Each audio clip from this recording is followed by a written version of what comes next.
The modern upset. The introduction of current life. Without it, the world would be a considerable amount not quite the same as how we know it today. Assembling and in any event, buying merchandise would be immeasurably changed, as would the labor force. For some individuals, the modern upheaval was a much invited marvel. For other people, it was an undermining season of progress. In any case, one way or another, there is one inquiry that can be posed by any of us: how did the modern upheaval really happen? The modern upset initially started in extraordinary England during the last 50% of the 18th 100 years. All through the following 100 years, the most common way of automating the plant frameworks, supplanting hand creation with machine creation processes, and the developing purposes of steam and water power all added to the industrialization first of England and soon of the remainder of Europe and the US as English business visionaries anxiously traded this new information and lifestyle to their neighbors and partners. As far as how the transformation initially started prior to growing, however, this can be credited to one or two elements. At that point, incredible England had a degree of political dependability that could without much of a stretch persevere through such redesigning changes the nation over. It likewise had a consistent economy that had the option to support and keep up with the 100 years of industrialization. A solid pool of business people and creators ended up being a critical point of support for the transformation too, and effectively opened ports and streets for these financial specialists to trade their new, immediately delivered merchandise were a useful expansion.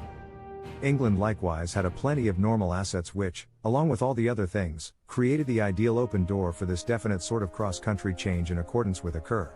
Notwithstanding political dependability in extraordinary England, the modern upset might not have been a particularly effective period, particularly taking into account the weighty analysis that it got from numerous specialists. Yet, fortunately for England, and ultimately the world, the 18th century was a steady time inside the domain. There were a few abroad struggles like the 7 Years' conflict and the American insurgency, however nothing was really awful back home and the English crown was areas of strength for holding. Servitude was likewise cancelled during this period, a significant choice that assisted with suppressing the one huge danger irrelevant to match powers, which was the common slave uprisings. With everything taken into account, the political domain of extraordinary England during the modern upset was solid and exceptional to deal with whatever was to come. Yet, it wasn't simply the political steadiness that made a difference. The economy was essential too. During the 1800 years, the English economy was prosperous all over the planet. Zeroed in on building a stunningly rambling exchange network while other worldwide powers hoped to grow their regional increases, the English domain had no lack of business achievement or pay. Also, it was thanks to this consistent economy that the modern unrest could be supported and put resources into. In any case, cash and a solid government alone can't drive hardware, however regular assets can. Extraordinary England had an overabundance of coal and iron, notwithstanding other important assets that assumed an urgent part in the industrialization cycle and controlling its hardware. Indeed, even with an abundance of normal assets, however, to use them to such a serious level, there must be approaches to shipping these products. But again, the Brits hit the big time since they had precisely this. Numerous promptly accessible streets, ports, and waterways filled in as simple ways for assets and, surprisingly, completed items to be shipped to their ideal objective, which made driving modern hardware and selling the items they delivered conceivable as well as even genuinely basic.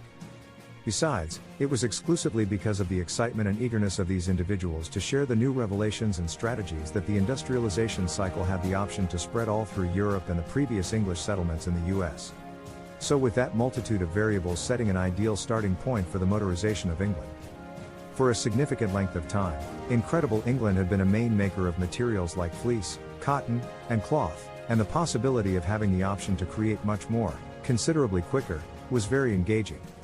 Subsequently, a portion of the early creations from the modern unrest came as material-making hardware. The flying transport, designed in 1733, and turning Jenny in 1770 were a portion of these creations that definitely impacted the universe of material creation.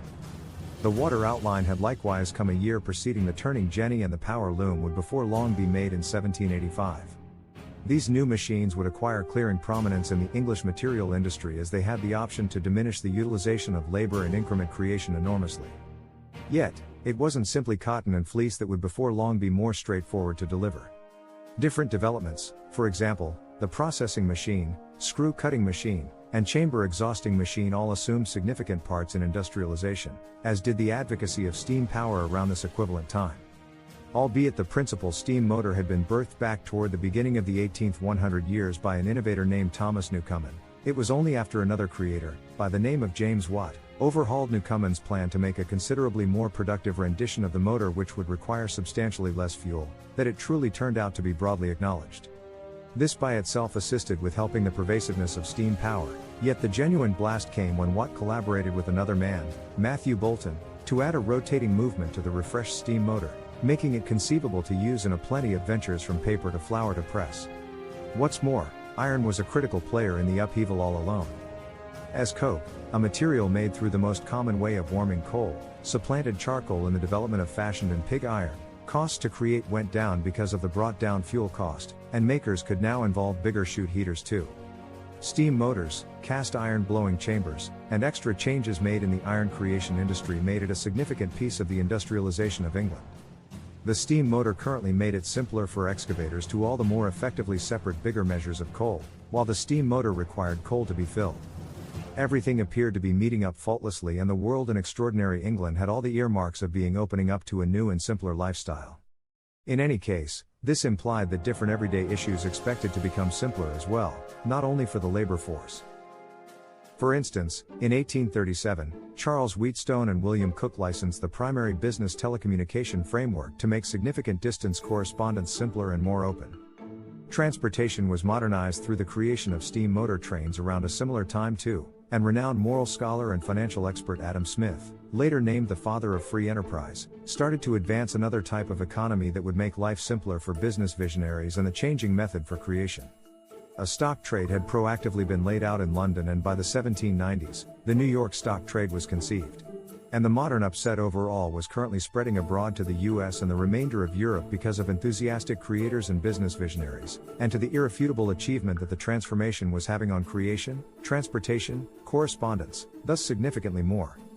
Also, in spite of the fact that there have been warm discussions among business analysts and history specialists the same with regards to when the overall way of life expanded because of the industrialization, obviously following the primary 100 years of the cycle, as wages were changed and changes were made to control things, for example, general well-being and sterilization, life started to improve gradually for the typical resident.